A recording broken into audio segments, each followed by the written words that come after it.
Hey everyone, welcome to day one of our 31-day journey through the books of Ezekiel and Daniel.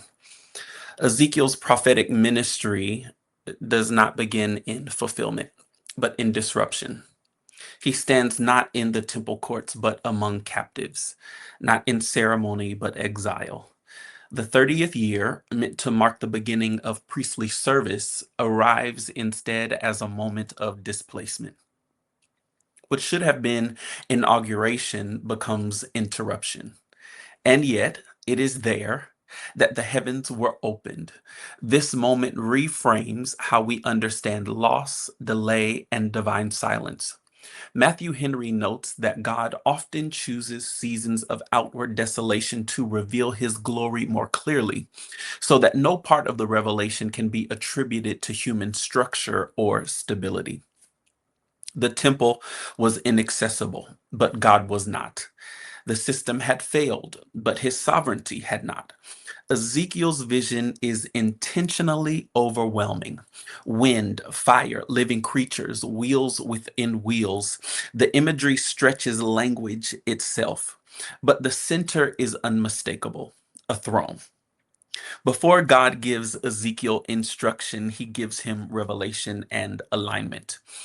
Joshua Giles teaches that prophetic vision restores heaven's perspective, where earthly interpretation has been distorted. Babylon suggested defeat. Exile suggested abandonment, but the throne revealed something deeper. God had not relinquished control. History was still governed from heaven. This is where formation begins. A.W. Tozer writes, "What comes into our minds when we think about God is the most important thing about us." Exile exposes that reality. Pressure reveals perception. When life destabilizes, our true theology surfaces. Do we see God as reacting or reigning, distant or enthroned above complexity? The movement of the wheels in Ezekiel's vision is not chaotic. They move wherever the Spirit wanted to go. Nothing operates independently, everything is governed. John Eckhart emphasizes that spiritual authority flows from alignment with God's divine order. We cannot carry authority we have not first submitted to. Ezekiel's future boldness is rooted here, in surrender before the throne. And his response is immediate. "When I saw it, I fell on my face." There is no analysis or strategy, only reverence. John Bevere writes that the fear of the Lord stabilizes the believer, preserving the heart from both pride and compromise. Encounter does not merely inform, it reorders. It humbles, aligns, and establishes. Ezekiel is not collecting revelation, he is being reshaped by it. This order matters. We often seek clarity about calling, direction, and impact, but scripture consistently shows that God begins by expanding our vision of him. Without that expansion, purpose becomes weight. With it, even exile becomes formation.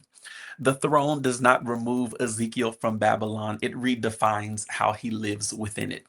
And the same is true for us. We may not stand beside the river Kebar, but we are not untouched by exile's pressures. Cultural instability, shifting values, and spiritual fatigue form the landscape we navigate. If our vision of God is small, those pressures will shape us. If our vision is enlarged, they will refine us. Tozer warned that when God becomes manageable in our thinking, worship diminishes and obedience weakens. A reduced vision of God always produces a reduced life before him. Ezekiel is guarded from that reduction. The fire, the radiance, the throne, all of it declares God is not contained by our environment. So the question is not whether Babylon surrounds you. The question is whether you have seen the throne above it. Spiritual maturity does not begin with doing more for God. It begins with seeing him rightly. He opens in Babylon, and when it does, everything changes.